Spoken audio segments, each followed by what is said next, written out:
Hello জানাবো আমার এই পাশে একটা ভিডিও আপনাদের জন্য উপহার রাখলাম। উপহারটা একটু দেখে নিন, কি উপহার আপনাদের জন্য রেখেছি। কোনো কিছু কথা নাই যে যৌতুক দেওয়া নেওয়ার। তখন আজকে কাবিনের সময় এই ছেলের বাবা চাইতেছে আমার গাড়ি দেওয়া। আমি গরিব মানুষ বাবা, আমি গাড়ি করতে দিলাম, আমার তো গাড়ি দেওয়ার মতো সমর্থন নাই। ওহন এই যে আমার এই কাকার লগে কইলাম, ওহন কাকা কইতাছে না গাড়ি দেওয়ার কথা নাই, গাড়ি দিতাম কে আছে এটা আমরা দেখতে নেই। সেটা কি বিয়া ঠিক হওয়ার আগে কি এটা কথা আছে না গাড়ি দেওয়ার? বিয়ার দেওয়ার কথা উকিলের সাথে আমাদের আপনারা হয়তো বা দেখেছেন একটা মুরব্বীকে বেঁধে রেখেছে। কি জন্য বেঁধে রেখেছে? যৌতুক নেওয়ার জন্য আবদার করেছে, আমাকে যৌতুক দিতে হবে। সাবাস সাবাস মেয়ের বাবা, এই বাবাকে স্যালুট, এই বাবাকে স্যালুট, আমি ধন্যবাদ জানাই। যৌতুক খুঁজবেন তু বেঁধে পিটামু। এখন স্লোগান কি হবে? মানে যৌতুক খুঁজতে আসবেন তো কাছে বেঁধে পিটানো শুরু হবে।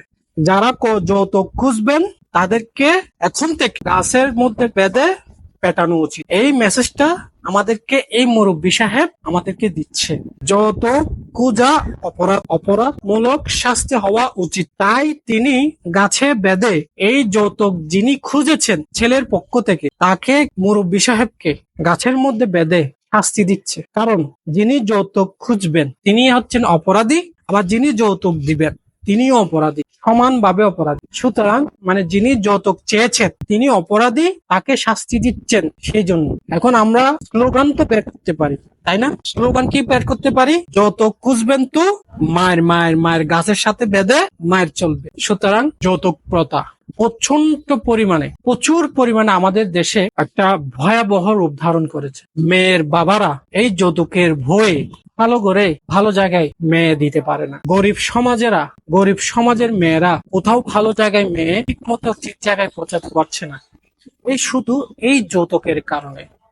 এই যৌতুক আমাদের দেশে এত পরিমাণ ভয়াবহ অবস্থান করছে, এত পরিমাণ সংস্কৃতির মাঝে ঢুকে পড়েছে, মানে এই বলার বাহিরে। যৌতুকের কারণে স্বামী তার বউকে পিটায়, শাশুড়ি তার বৌমাকে পিটায়, শ্বশুর তার বৌমাকে। দেখেন যৌতুক কার থেকে আদায়?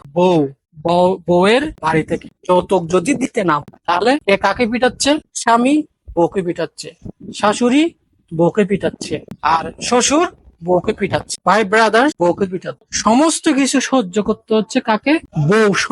বউ সমাজকে এত পরিমাণ লাঞ্ছিত হতে হয় এই যৌতুকের কারণে। প্রতিনিয়ত লাঞ্ছিত হতে হচ্ছে। প্রতিটা কদমে কদমে তাদেরকে কথায় লাঞ্ছিত করা হচ্ছে যৌতুকের কারণে। আপনি প্রচুর ফ্যামিলিকে দেখবেন, প্রচুর পরিবারকে দেখবেন যৌতুকের কারণে পরিবারের কলহ লেগে আছে। যৌতুকের কারণে প্রচুর পরিমাণে আমাদের ফ্যামিলির ফ্যামিলির রন্ধ্রে ঝগড়া জাটি সবকিছু চলছে। এই যৌতুক প্রথা থেকে আমাদেরকে বেরিয়ে আসতে হবে। এই যৌতুক প্রথাকে আমাদেরকে না বলতে হবে। আসুন আজকে থেকে সবাই যৌতুককে না বলি। যদি হা বলি, আমার এই পাশে যে মুরব্বী যে গাছে বেঁধে পিটাচ্ছে, ঠিক সে ব্যবস্থা চালু হোক। আমি মনে করি ঠিক সে ব্যবস্থা চালু হোক আমাদের দেশে। আমি এই চাচাকে সমর্থন করলাম।